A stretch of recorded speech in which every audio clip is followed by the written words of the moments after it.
Dr. Doug Buettner is the Deputy Chief Scientist at the Acquisition Innovation Research Center, which provides a collaboration platform for engaging stakeholders within the extended DoD acquisition enterprise, thought leaders from across the nation, and researchers across academia.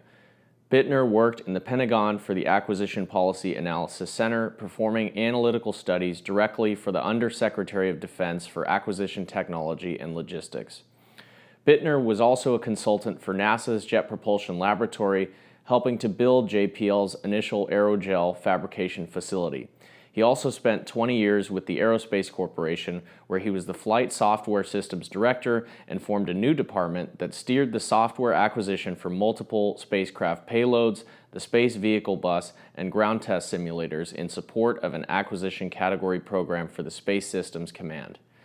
In addition to this staggering resume, Doug is interested in solving the puzzle of unidentified aerial objects, whether they end up being Starlink satellites or something truly out of this world. Doug has also been studying anomalous activity at a property he owns near Skinwalker Ranch in Utah. I wanted to ask Doug about his career, his ongoing projects, and maybe some of the head scratchers he's witnessed near Skinwalker Ranch.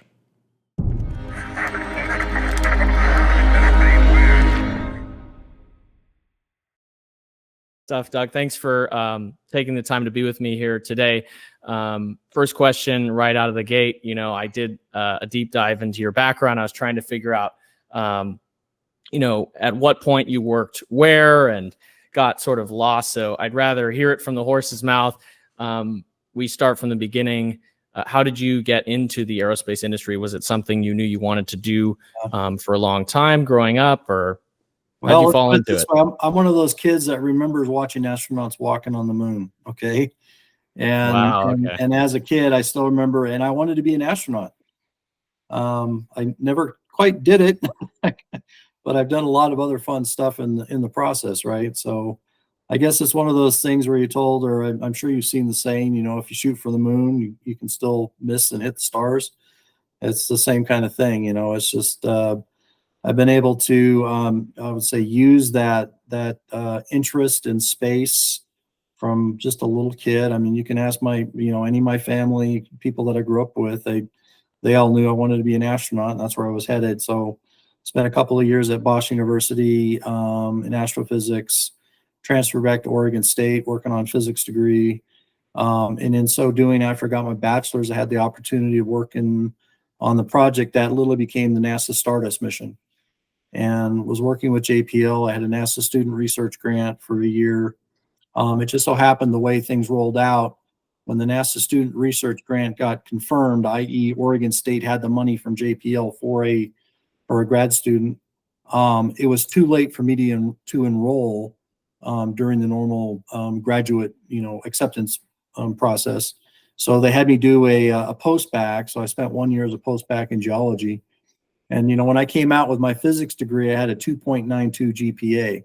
And so I wouldn't have been able to make it in for the master's under that GPA. But spending 1 year as a post-bac in geology, I was able to completely turn the grades around and doing the research for JPL.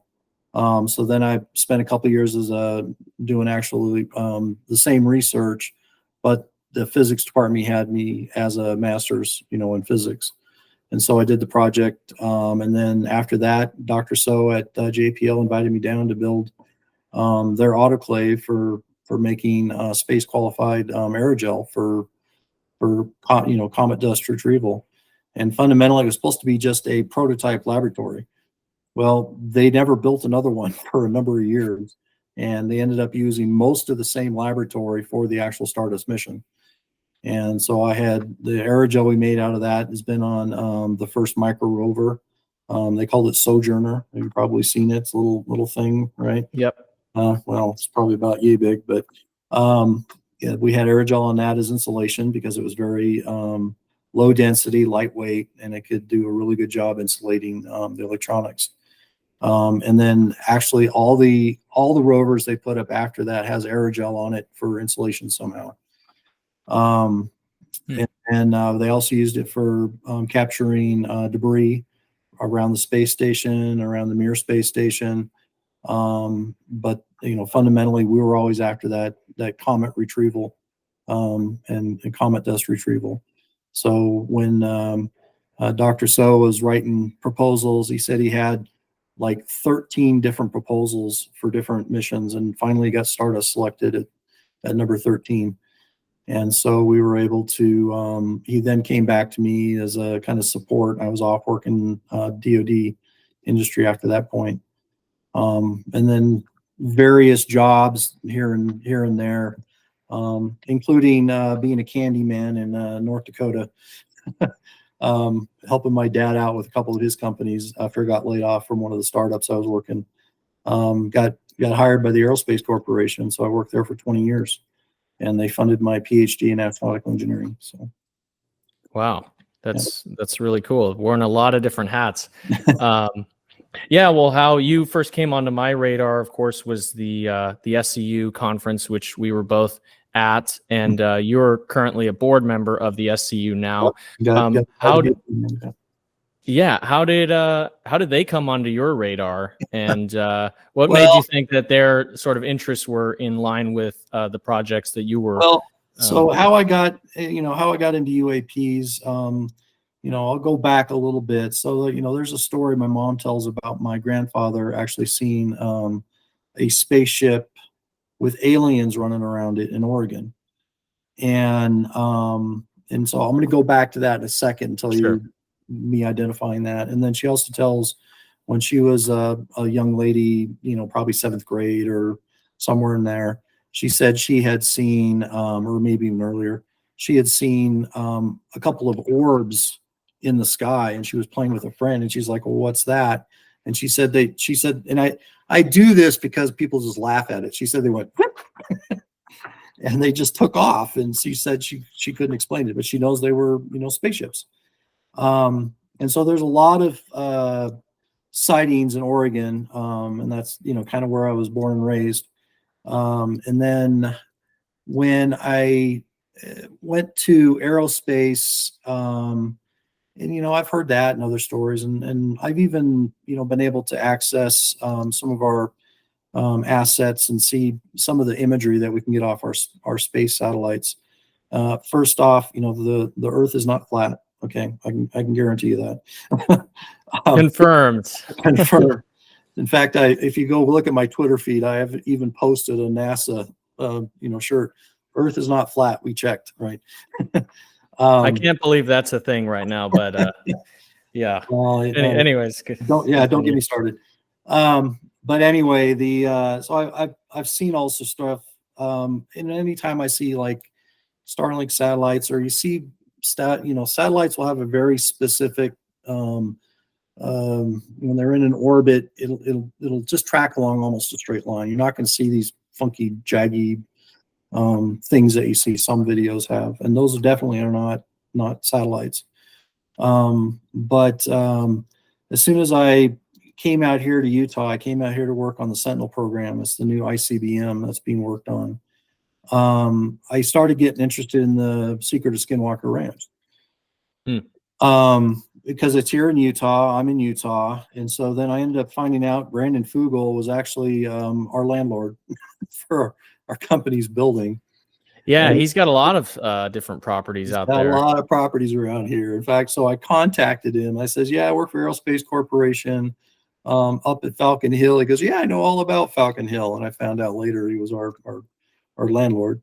But and so at that point, I tried to get Aerospace to let me work on it, kind of semi-officially. They wouldn't let me do it.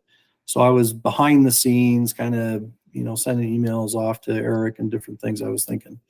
And just giving him my scientific opinion on what was going on, which, by the way, is I'm not happy as a scientist, right?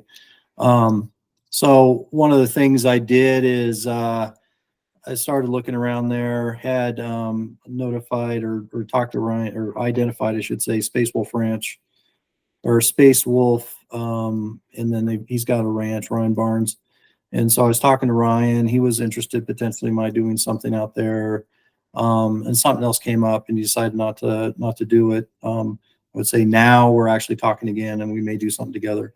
But I ended up buying my own property near there. I mean, I just got so frustrated with the what we call lack of true science. If you're a true scientist and you watch the show, you get very frustrated very quickly. Were you familiar with any of the prior work at the ranch, S.O.A.P or Bigelow None stuff? whatsoever. I looked into the Wow. background, got a few of the books. But no, as I'll say a true space scientist, I've never seen anything I couldn't identify. Again, 2 stories removed, right? Actually, there's a 3rd story, but it's neither here nor there. But the thing that happened is, to make a long story short, I ended up leaving aerospace. And literally the second I left aerospace, I looked out for some kind of a organization. I looked at MUFON, I was looking at other ones. And then I saw SCU and I'm like, perfect, scientist. Hey, how about that, right? Because when I got on Insider, Skinwalker Ranch Insiders, I lasted for all of about a week. I think I still hold the record for being kicked off their Insiders thread in their Discord chat. So I didn't say I haven't found out exactly why, but I have a strong suspicion. So fundamentally, I started getting myself involved. Robert Powell gave me different things to look at and analyze because he knew I had property out there. But then when I joined, I attended the SCU conference from the prior year, 2023. And I saw Professor Griffith's presentation. And I kept trying to ask the question if he'd actually modeled Starlink satellites, but it never bubbled to the top of the Whova question lists. And that next Wednesday found out that Mick West claimed it was Starlinks. And so I offered to go off and model it for them. Because being from aerospace, I had S.O.A.P on my computer, right? As you probably saw from my presentation. Right. And so it was very easy for me to go off and model it. I used to do that kind of stuff a little bit for aerospace. And what is S.O.A.P? Because people are watching and they're like, what is he talking about? S.O.A.P stands for Satellite Orbital Analysis Program. And it's a program that aerospace has been working on since the 80s, if I remember correctly, for the government. And it's basically to allow us to model satellite orbits. And so NASA uses it. Not only can you do satellite orbits, you can do any kind of a spacecraft and any kind of a solar system trajectory, right? If I want to send something to Venus, I can model it in S.O.A.P. If I want to send something out to Pluto, I can model it in S.O.A.P. And so I can literally put 3D models in there. You download, or you can put in what are called 2-line elements. I talked about this in my talk, right? And so what I was able to do for the Starlinks is I was able to go download those from a website called Celestrak, which is run by a PhD, T.S. Kelso. He's actually a former Air Force Academy graduate. Actually lives in Hawaii now. He's kind of semi-retired. He just runs the website, and that's what he does. But so the second I was able to go off and model it and say, yay, verily it is Starlinks, I started working with TS to get all the right orbital elements, because I had to try and find the best, I would say, propagated, what's called a supplemental GP, SUP-GP. And what it is it basically it's the 2-line elements from as close to that time stamp as possible. And I had to do this for all 52 satellites. And once I was able to do that, and you can see in my presentation how I was able to actually replicate the gaps that they saw in the photo or from the video, right? The photo is actually, I would say, oversaturated in the pixels, so it just looked like one straight thing. But if you did look at the video, the actual pixels weren't oversaturated. You see these little gaps between the satellites. And so how common is it, do you think, like the misidentification of Oh, objects? geez. I think it's rampant right now. I'm not saying there isn't anything. What I am saying is the vast majority of what we're seeing is likely got very mundane explanations, right? So, for example, I've also been working with Ben Hansen. He found out I could do this. And so I went off and modeled 3 different ones for a TV show. I think it's the new TV show that just came out last night on Discovery. The name of it escapes me, but So he had me look at 3 different cases, and I was able to confirm on all 3 that they were Starlinks. Apparently one of them, the individual wasn't all that happy about it, but you know, it is what it is. And then another case I looked at him for him was this UFO over New York City case. And I've actually got the balloon upstairs. It's basically a black balloon, and it's a 0, and it just happens to be at a right angle. The winds aloft were doing like 33 knots at the time, and the way the aircraft was coming down, the relative velocity. So that's the relative velocity is if I'm sitting in the aircraft, it's how things appear to be moving to me, right? Because I think I'm stationary and I'm watching things move, right? But literally my aircraft was doing 207 knots as it was in the approach to LaGuardia. And so I've got 207 knot airplane approaching. I've got a 33 knot wind going the other direction. And so the relative speed, now I'm going to switch to feet per second, is about 400 feet per second, assuming all the angles are right. Okay. So one of the things I've in the subsequent analysis I've done, I'm pretty certain it's a balloon. Which balloon it is, I'm pretty certain it's about 94 feet away from the air, from the camera itself. And so I've been doing this analysis for people now. I will say I've gotten videos where I said, that's interesting. I don't know what it is. I don't even know how to start, right? I don't have a good enough definition. I don't have good enough data in terms of, like, say, 2 camera angles. I have seen stuff where I got a 1 camera angle and I've been able to say, well, it's interesting, but I think you're looking at a dragonfly, right? Right. So like in terms of like all the different data points you've been able to analyze, like would you probably put maybe like the Nimitz case as like the top in terms of observers? Anytime. The Nimitz, the Department of Homeland Security case off of Puerto Rico, was at Aguadilla that Alfonso looked at, Rojas. There's a few cases like that where if you got, I'll say a military asset, those guys spend a lot of time in terms of when we put sensors on platforms like that, trying to make sure that we can weed what we call the chaff from the signal, or we don't want to worry about stuff that we don't want to worry about, right? And we're trying to worry about that enemy aircraft or enemy drone or stuff like that.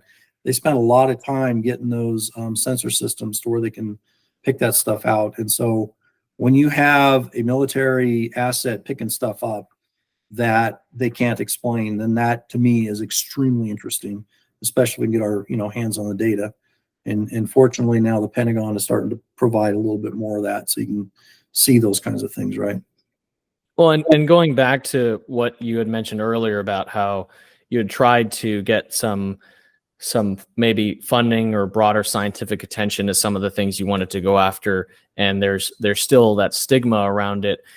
Do you think it falls that in order to, at least currently, if I'm a scientist and I want to get a grant or see funding to go out and look at or collect data related to UAPs, I almost have to insert my UAP objective into a more, let's call it, prosaic application. Do you feel that that's the case? And because I've heard, I think it was at SCU, it was discussed. There's those like cameras that are going to be installed at like the airports that'll collect sensor data for aviation safety, and then we'll have better data to take back to scientists that are already interested in studying anomalous objects. How is it all going to shake out? Well, I'm going to tell you right now, and I'm going to go back. There's one individual, I think he's up in Canada or someplace, or no, Georgia. Has got this security video out there, and he'll probably find me. He's got a gun. He'll probably shoot me.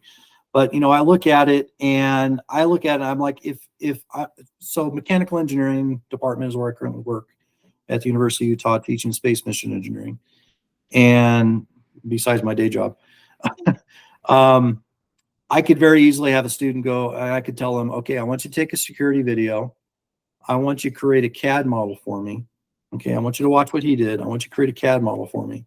and I want you to go inject that CAD model in some kind of a path that, you know, meanders around, and I want you to show me the video. And I can just about guarantee I could recreate that video if I wanted to. The problem is when I see stuff like that, unless I have a chain of custody where it's coming and I'm looking at the original video from the author, if I'm seeing that on Twitter, I'm not gonna propose what it is or isn't. I'm just gonna tell you this is the problem I have, and the problem I have is that could be faked, right? Right. And so, and he says he's been reaching out to scientists. Well, the reason scientists aren't getting back to him is because there's no chain of custody, and they can do the same thing I just told you I could do. I can go off and create that. So what we need to do is we need to have cameras that have a high data integrity, being able to have more than one camera, right? So more than one individual looking at it, which is why I'm the current chief technologist for Cider.io, right? So you can get multiple cell phones taking a picture of the same thing. With that information, I can triangulate how far away it is. I now have the data integrity issue of issue solved because I've got it in my app. I grab the image, I go off and I've got it, I would say properly protected on the back end. I got more than one video of it, or a picture of it, so I know it's not a person, right? And especially if I can, somehow figure out that, all right, it's far enough away, and it would have been very difficult for 2 different people or 10 different people. The more people that see what it is and capture it, the better, right? And so there's things like that we can start doing. A data integrity on security cameras, so that you get the timestamp, you got some aspect of it that's encrypted so that, scientists could go off and look at it and see if it's been tampered with, right? So an anti-tamper capability. I think that's where we need to go first. And then being able to get infrared, thermal, different types of infrared, so thermal, right? And most of your IR cameras, security cameras, will have whatever wavelength that chip is optimized for. Will have, an LED that's broadcasting or illuminating the area in that same wavelength. And so, start getting to where you start getting to different wavelengths of the electromagnetic spectrum. I can go on and on, hyperspectral, et cetera, right? I would love to have spectrum from some of these things, an actual spectrograph. So don't even get me started. We can talk all the rest of the time. Well, I guess it just seems a little bit frustrating in that, more than likely, the DoD has these data points already. This kind of stuff has been collected with far superior sensor systems, and it's almost, it seems like at a certain point the private scientific community studying this, if they hit the kind of, I think, data breakthroughs that they're looking for, are they going to overlap with the government and just all the data gets snatched up? I don't know how that works, but I'll tell you what, if you're capturing let's say bistatic radar on some stealth aircraft, the government may not be too happy about that. Okay, let's use that as the first one, right? And if you know how stealth works, then you understand why the government is not going to be happy about that kind of thing.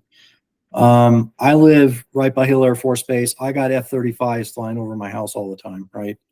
And my plan is to actually, anything I do out at my Skinwalker Ranch property near Skinwalker Ranch, I plan on also putting out here. And so at some point, if they want to knock on my door and say, hey, we want all your data on F-35s flying over the house, what am I going to do? Here you go, right? At some point, you would hope that they wouldn't be as concerned about that, because I don't care about that F-35. I've got it characterized. I know what it looks like when it's coming through. I've got the ADS-B data I can filter from, so you just have to do a lot of stuff. And I would say as citizen scientists, try and step forward and just fight the advocacy battle for being able to, trying to help identify those things that we can't identify is where we really want to go. Right. Yeah, and there's that delicate balance with, and I saw you on another podcast talking about it, so I don't want to make you rehash a lot of the same points there, but just the whole balance of scientific inquiry and national security, right? You're trying to tread that middle area without, shaking too many beehives along the way. Well, beehives, hornet nests, and everything else. Where do you see like the larger scientific community being? Where do you see the tolerance of this topic being at within the scientific community in the next 2 or 3 years? Do you anticipate like? Here's why I go after the data integrity. If you want to get to where Mick West can't debunk something, you have to have something that he can't debunk. Okay, and start thinking about that. So you need to have those additional modalities. You need to have multiple sensors. You need to have the rock solid encryption on the photograph when it's taken. You need to have better resolution. You can't be using JPEG. I mean, right? I can go on and on. I mean, I can't tell you how many times I get a video to analyze and it's like, oh, it's JPEG. Okay, all right, I'll do what I can. Because part of the problem with a JPEG compression is it's literally compressing out or removing the fine detail in the photograph. And so I have to resort to approaches that I wouldn't like to resort to because the information is gone. But so you need to move the camera industry, the cell phone industry, things like that for the data integrity aspects. And then when you start getting the additional data, and I would say it's retained in such a way that other scientists literally can take a look at it and analyze it and come to their own conclusions. And so you just got to keep that data integrity part going on, and hopefully you start getting enough data, enough information to where you can literally have the smoking gun, right? And let's go to the disclosures where we've been supposedly recovering these craft for some time. I love to go there. One of the stories I said that's neither here nor there was actually my ex-father-in-law had a connection to the Vatican Church, and the second in charge of the Pope, I can't remember what his name is, but he was apparently in Oregon. My ex-father-in-law was a chiropractor, and he told him, as it's being relayed to me, so it's secondhand, that the reason he was in the U.S. was because he was visiting the aliens that they had given to the U.S. government a number of years ago. And so I saw that in the news recently, and I was like bodies? No, they were actually living. Living is what I was told. And wow. And they liked strawberry ice cream. So I know. I mean, it's like I hear the story and I'm like, okay, but then I get this other story where it's almost the same story, right?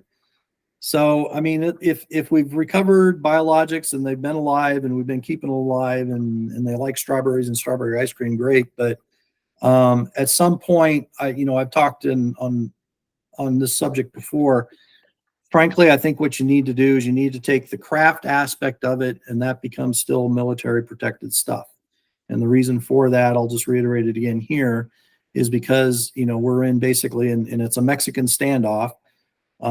Before I said Texas, but I was wrong. It's Mexican, where everybody's got nukes. I mean, the problem is you got one person got nukes. At some point, somebody's going to use it again. Fortunately, we've gotten this far. It hasn't been used since Hiroshima and Nagasaki, but we got to somehow break that nuclear standoff, because the only thing that can happen is complete destruction of the human race, unless there are aliens out there protecting us, right? Do you find the statements that Ross has put out with respect to there being like an exotic materials Cold War going on, do you find that to be credible based on what people have said to you, or you know what? You not really know? I've got clearances out the wazoo, like Travis Taylor claims to have, and he probably does based on my discussions with him. But the way that that entire industry works is they're stovepiped programs, and unless you're actually right into the program, you may never know what's going And if there is an industry off working at that, it's well hidden. I would say there's probably, I would know how I would do it if I was them, right? And I was in on the end. I'd have universities looking at, metamaterials. And you see some of that going on. Because quite frankly, the metamaterials really is the only thing that makes sense at this point in terms of how that technology could work. Yeah, you mentioned that you thought maybe an Alcubierre warp drive might be one of the more plausible Yep. explanations for how one of these crafts might travel. Now, what people have said about that warp drive, and I kind of did a crash course on how that whole thing works, like after you and I talked about that. And people say, well, in order to do that, you need to harness dark matter, basically. Well, it's not so much And- dark matter. That's another one of my side gigs is what is dark matter? It's actually negative energy, Okay. right, and so negative, which is like a Casimir. You mentioned the Casimir the effect. Casimir Like, effect. Yep, you got it. So for Casimir. people who don't know So people where who we're don't know, going. so imagine you have two flat plates of a metal. Okay, take aluminum or steel or something.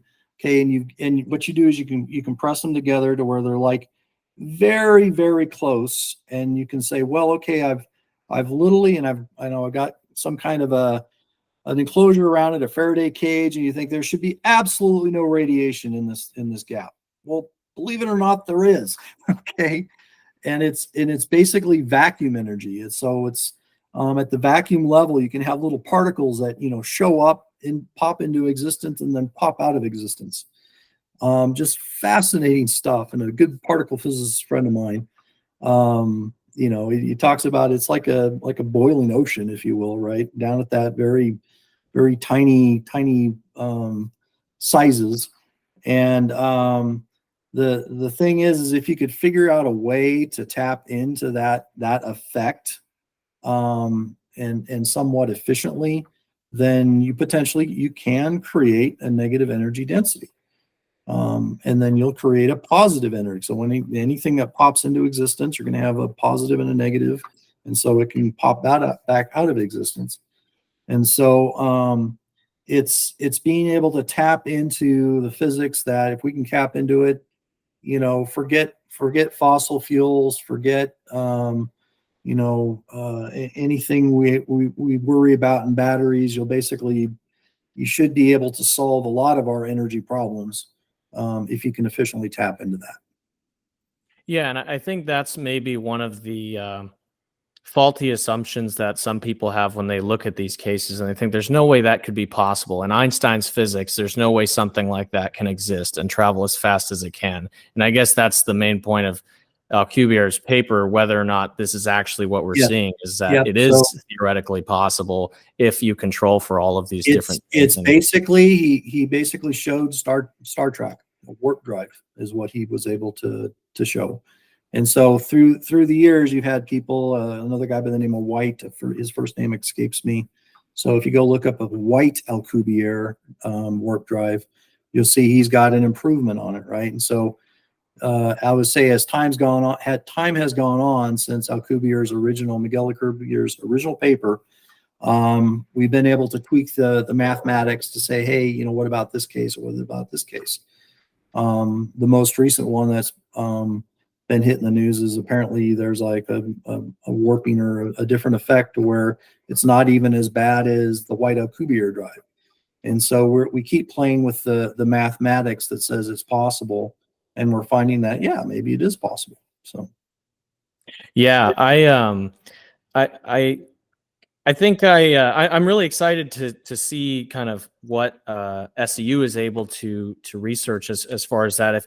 If maybe one of these investors that Ross is trying to bring to the table is interested in funding one of these projects, I'd be very excited to see that. I mean, for me, it was cool in that, I don't know, just being there and looking around at the people who were in attendance, some of whom had just clocked out of their job at Lockheed, which was like right down the street from where the event was held. I thought that was an interesting choice of location for a venue, but I just felt that, I'm just a fly on the wall in what's potentially going to be like the most cutting edge field in a matter of years, depending on what information is able to be captured by some of these people. So it was really cool, and it was great to hear your talk as well. One of the things that I thought was interesting about Robert Powell's talk at the event was when he sort of cataloged all those UFO cases. I think he had 100,000 cases, used very precise filters, brought it down to about 300 very credible, very close objects that were seen.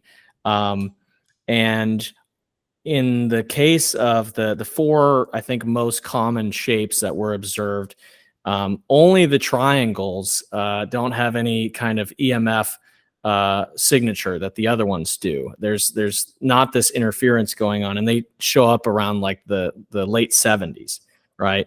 And to me, I just heard alarm bells going off. We figured it out. Like that was the decade, you know, the U.S. government came in, and I don't know.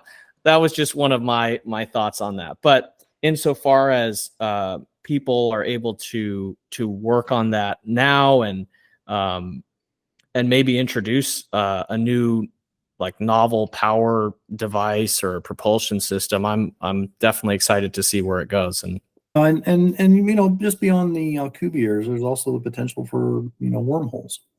And so that's something out of Kip Thorne at Caltech, Nobel-winning physicist. And so, you know, I would say the mathematics and the theory is there for the ability for an advanced civilization to be able to create something that could move between stars. And so it's not out of the realm of possibility. I think we just need to let our imaginations go and start, you know, I would say utilizing the physics that we can, and I would just say our know-how and our ingenuity as human beings, right, to try and get ourselves up to that level. You can say, well, you know, you can take different approaches, right? Okay, I'm the only being in the universe, which isn't going to get you very far, right? Or you can take the account that, you know, I'm but a speck of sand in a large universe, and there's a lot out there that I don't know anything about. And you know, I like Ben Hanson's one of his taglines on his email. It's, you know, stay curious. And if you keep that curiosity there, you keep spending time reading, investigating yourself, and trying to come to your own conclusions versus the route, simple conclusion, right? Actually investigate things, especially the things you don't understand, right? That's where we're going to get there. Yeah, you know, 100%. I think I hope that in the coming years it will be easier for people like you to be able to study stuff like this more openly. I know a couple people that were in attendance at SCU that were considering joining themselves, but they're afraid that if they start writing papers on it, then they'll potentially lose tenure. They got to run it up the chain. And I hope that's not the case going forward, especially as the data gets better. We're no longer living in a time where you're only hearing about this stuff in newspaper articles. Now pilots are seeing it, and it's being broadcast to everybody. So yeah, we'll see what happens there. But I would be remiss if I didn't close this by asking you about some of the head scratchers you've observed on your ranch property. My ranch property. Oh boy. Okay, so on my property, I've got 2 cameras. Actually, I just added a third. And the first one I put out there just literally to watch who was coming on my property, right? Because I don't have it fenced in yet. I'm getting there. I should have it, you know, fenced in here shortly. But one of the things that when I put that camera out there, I was sitting there watching the images, and then all of a sudden I've got 2 check-in images, one during the day, one at night. Basically, all that says is my camera's alive, it's well, nobody's stolen it, right? And I've got it up in a tree, so if you want to steal it, it ain't easy. But the thing was, I got this one image, and I'm looking at it going, where did that come from? So I got this light on it. I mean, I'm calling it an anomalous light at the moment. And I looked at it, and I can't think of how that got there. I mean, I'm trying to think of, like, you know, okay, maybe somebody's headlights were on just the right time.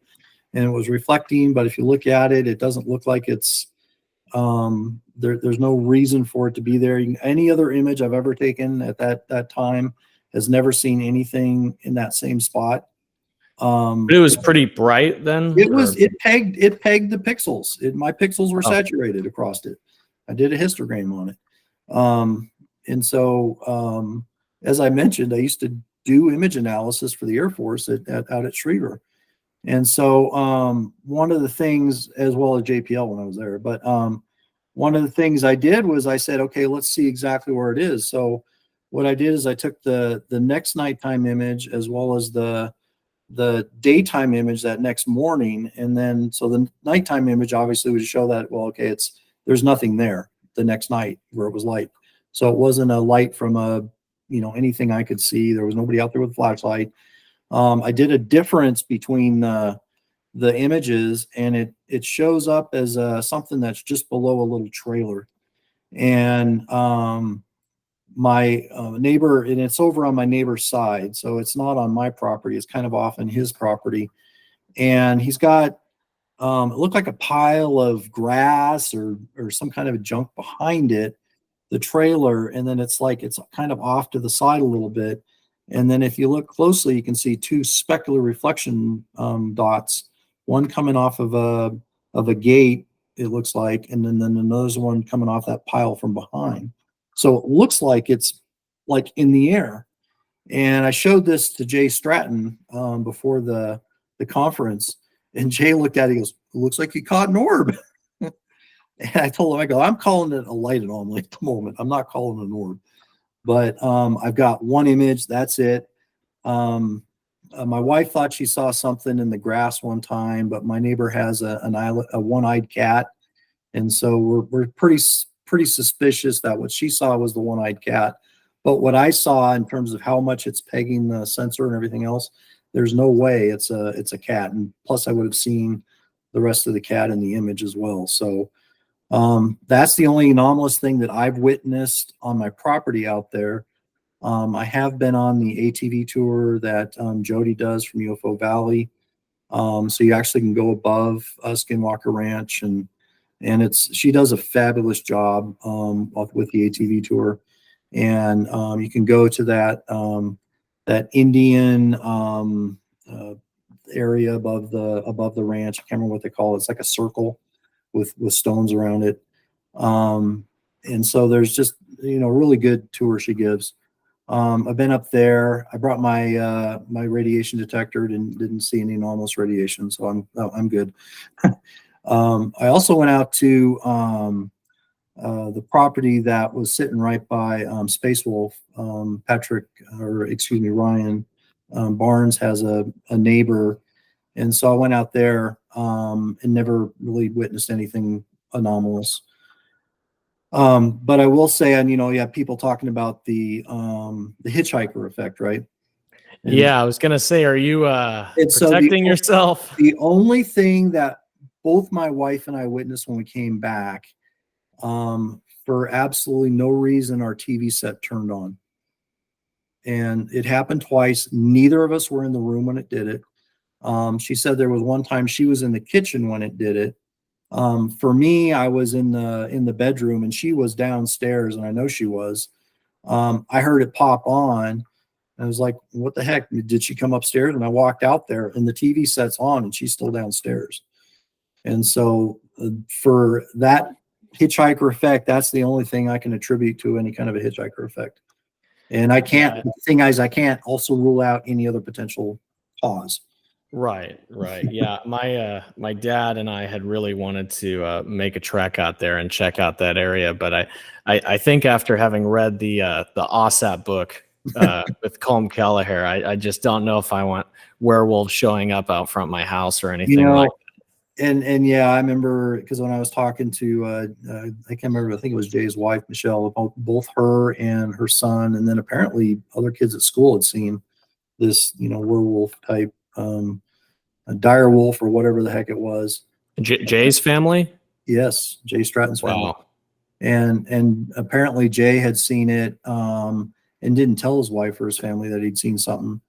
And they were all individually after he had come back from some trip saying, hey, we saw this wolf type thing. And so that was one of the other stories I heard about going to his place. So, but I don't think that's normal. I would think that's the abnormal hitchhiker, if you will. Yeah, I would consider maybe getting an exorcism at that point, or to get a holy man to bless the house. Yeah, but apparently it never, I mean, there was I would say nothing other than them seeing it. I didn't hear, nobody say anything about threatening or feeling like their lives were in danger or any of that. So. Yeah, there's some immunological stuff which seems a little troubling, but it seems almost like an accidental sort of, I mean, who knows? Like, yeah. That's the catch with all of this is like, cause and effect. People got to understand, just because something happened doesn't mean it's a UFO, right? Or it's right. It could have just another normal logical explanation. And that is a problem. I think that the temptation to, once one thing might be likely true, therefore everything else is, like, having that sort of confirmation bias in your head could be scientifically damaging. And I know you mentioned on your last podcast that as a scientist, really doing your job, you're sort of damned if you do and damned if you don't go after this stuff and report it for what it truly is. Because on the one end, you're pissing people off that really want to believe that there's something there. And on the other hand, maybe you're giving attention to something that an organization doesn't want you to give attention to. So that's a tricky spot. So all I can say is, for UFO people, trust me, we're trying to weed away the things that we can explain. We want to get down to that 1% or whatever it is that we can't. Like I said, I've seen videos of stuff, I can't tell you what it is. Actually, Enigma Labs, the one they sent me, it was something with sparks. It looked like a plasma trail after it, as it was going around. And when I read it, I told Alejandro, I go, the nearest thing I can think of does that is in Robert's book, right? Robert's book is right on, no, actually I got it upstairs. So Robert's book has got that explanation of that dumbbell UFO. And the dumbbell UFO apparently had sparks after it, or some kind of a plasma trail. That's the only thing I could think of. And so I would love to be proven wrong and have a logical explanation, but until we get better sensors out there and things of that nature, it's, we'll do what we can with what we got, right? Yeah. Well, I look forward to seeing more of your findings published at the next SCU conference. Hopefully you'll give another presentation with an update with more people building systems to actually do what you did last time. Thanks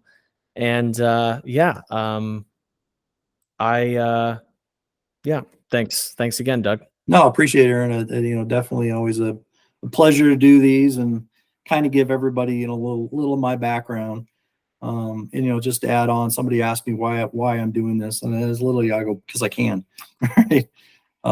It's because I know I can help, I can contribute, right? And I find it interesting, and I would love nothing better than to be able to prove my grandfather correct, right? He saw some aliens in a field. So that's pretty unbelievable. But that's just it, right? And like so many people out there, like I talked to a guy in the Air Force who said this is a regular thing that they're dealing with. I'm talking to friends that are like, well, now that you mention it, when I was 10 or 11, I did see something pretty unbelievable over a lake that just didn't make any sense. And there's actually a large number of people out there that have had direct experiences with these things. I'm not one of those people, and honestly, maybe I consider myself a bit fortunate that I haven't, given some of the corollary effects of what seems to happen with some of those encounters. But yeah, I think slowly but surely we're watching our collective conscious get out of that area of just scorn and stigma and just be able to talk about this stuff openly. So appreciate the work you're doing, Doug, and I wish you best of luck on future research. Well, thank you. I appreciate it. And just hope to get, I would say a case where I've got smoking gun evidence, right? Where I've got, data integrity and I've got, multiple witnesses and things like that. I'd love nothing better to talk about that kind of a case, but we got something tells me with some of these people, it may never be enough, but yeah, no, I look forward to that as well. Okay. All right. Thank you. Very much appreciate the interview.